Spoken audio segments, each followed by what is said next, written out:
This is by far the ugliest TV I've ever seen.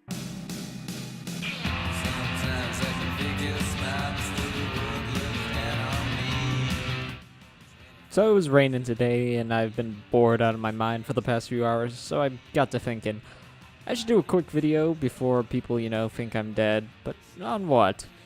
At first I thought I should have continued that Cronenberg films video I hadn't planned, but I decided against it, honestly, because I'm not particularly liking how it's coming out so far, so I've decided to put it on the back burner for a bit until I get back into the swing of things. I also have a few other scripts I'm working on, especially for my 50 subscriber special, but for now I've decided to shake things up a bit, and I'm going to do a video on something that isn't a game or a TV show, although both of those things are in this. But instead, I'm going to focus on the idiot box itself. And baby, this is all going to be shot 100% on Shitio. This doohickey here is an old CRT TV, specifically an Emerson SB351 from around 2006, or 206 according to this manual I found online. To be honest, before I got this TV, I had never really heard of Emerson before, so I decided to do a bit of snooping around to gather some info. Actually kind of expecting this company to be dead by now, but as it turns out, I was wrong. These guys are still around making TVs to this very day. Although, judging by the user reviews I found, I think people wish they would have stopped ages ago. Sony, they are not, basically, and they seem to have a reputation for making bad budget TVs that break within the first few months of owning them. But I'm happy to report that this old TV set works fine. Mostly. See, now, for those of you who follow me on Twitter, you would have known that I actually picked this up from a swap meet a couple of weeks ago for a whopping 5 buckaroonies. That's right, I basically traded the guy a fucking Subway footlong for an entire TV set, minus the remote. I mean, granted, I had to give him a handy before I left, but it was a $5 fucking TV.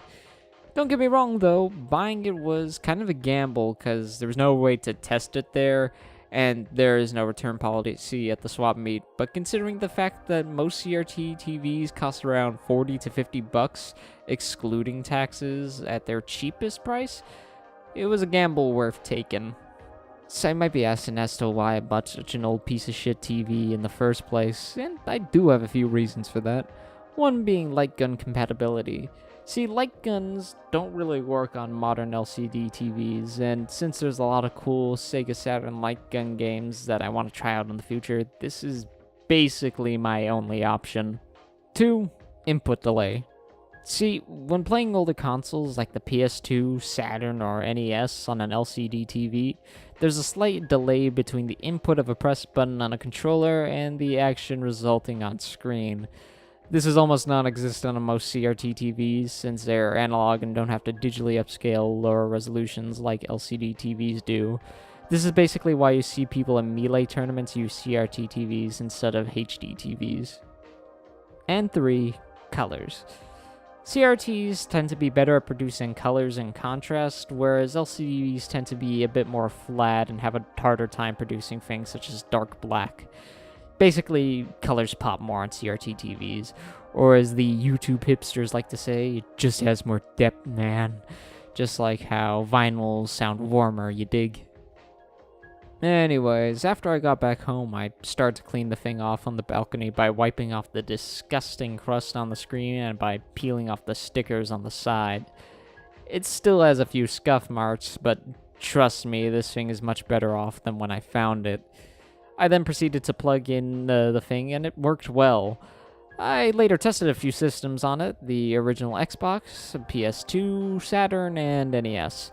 And I do have to admit, the colors do pop a bit more than they do on the widescreen. I was especially pleased with the PS2 because it always looks really, really washed out and stretched on anything else. But now it looks great, and that's mostly due in part to the extra depth. You might have noticed the DVD player at the bottom of the TV here as well, and this is part of the TV that didn't work too well. In order to even get the tray open, you kind of need to stick a knife in and pry it open. even then, once you insert a disc, it makes this awful screeching noise and doesn't read it at all. But since I have 5 different consoles that have the DVD functionality in my room, I can watch Serial Experiments Lane on a shitty CRT TV no problem.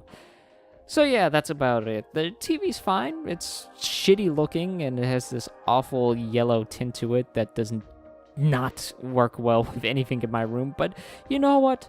It's fine. It's a nice TV and it works well with my collection and whatever the fuck.